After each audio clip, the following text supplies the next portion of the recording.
Good morning. పొద్దున్నే లేచి social మీడియాలోకి వెళ్తే చాలు అసలు దేశంలో ఏం జరుగుతుంది. మొన్నేమో వక్ఫ్ బోర్డు గురించి పార్లమెంటులో అర్ధరాత్రి 12 గంటల వరకు డిస్కషన్ జరిగింది. ఇటు చూస్తే హైదరాబాద్ సెంట్రల్ యూనివర్సిటీలో 100 ఎకరాలు ఫటాఫటా నరికేసేసి అక్కడున్న జీవులకి ఇల్లు లేకుండా చేశారు. ఇటేమో ఐపీఎల్ జరుగుతుంది. అవన్నీ వదిలేసేసి జనాలు పచ్చల పాపల మీద పడ్డారు.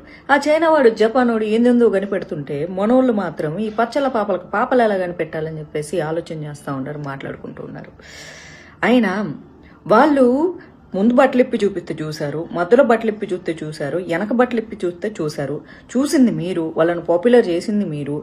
మళ్ళీ ఇప్పుడు పనిగట్టుకొని ట్రోల్ చేస్తున్నారు ఎందుకు? మీరు సోషల్ మీడియాలో ఎవరిని ఫాలో అవ్వాలన్నది మీరు డిసైడ్ చేసుకోవాలి. ఎవరికైతే ఫాస్ట్గా సోషల్ మీడియాలో గ్రోత్ వస్తుందో వాళ్ళు పని అంతే ఫాస్ట్గా పడిపోతారు. ఎందుకంటే ఎవరైతే ఫాస్ట్గా పైకి తీసుకెళ్తారో వాళ్ళే పడేస్తారు. జీవితంలో ఒక గోల్, ఫోకస్, వాళ్ళ కెరియర్ మీద వాళ్ళకంటూ ఒక అవగాహన ఉంటే వాళ్ళు సోషల్ మీడియా చూసేసి వెళ్ళిపోతూ ఉంటారు. కామెంట్ల సెక్షన్లోకి వచ్చి నువ్వు అలా చేసావు, వీడియోలా చేశాడంటే ఎవరు కామెంట్లు పెట్టరు. సోషల్ మీడియా టైప్స్ కొన్ని ఉంటారు. అవసరమైన సందర్భానికి వాళ్ళు రియాక్ట్ అవుతూ ఉంటారు. ఒక ఆడపిల్ల మానభంగం జరిగితే దానికి జస్టిస్ కావాలని అడిగే వాళ్ళు ఉంటారు.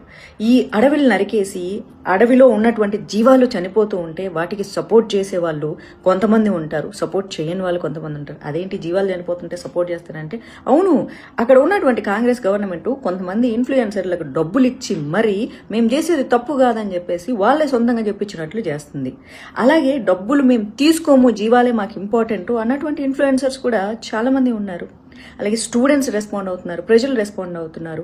వక్ఫ్ బిల్లుకు సపోర్ట్ చేస్తూ భారతదేశంలో ల్యాండ్లు కాపాడుకోవాలనే వాళ్ళు ఉన్నారు. సరే, క్రికెట్ ప్రేమికులు క్రికెట్ చూస్తున్నారు, మరి మీరేం చూస్తున్నారు? భారతదేశానికి యువత వెన్నుముక్క అంట. ప్రపంచ దేశాల్లో ఎక్కువ యువత భారతదేశంలో ఉన్నారు.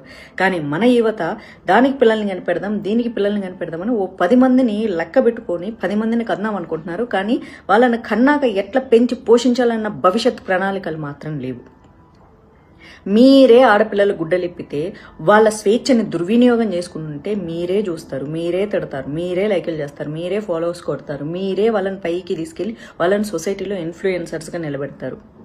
అండ్ అలా ఫాలో అయ్యే వాళ్ళకి బేసిక్ నాలెడ్జ్ కూడా ఉండదు. అసలు ఆ అమ్మాయి ఏంటి, ఆ అమ్మాయి గురించి ఏంటి అని. ఐఎమ్ నాట్ టాకింగ్ అబౌట్ ఎలాంటి బట్టలు వేసుకుంటే వాళ్ళ క్యారెక్టర్, మోడర్న్ డ్రెస్ వేసుకుంటే బ్యాడ్ క్యారెక్టర్, చీర కట్టుకుంటే పవిత్రమైన క్యారెక్టర్ నేను అస్సలు చెప్పను.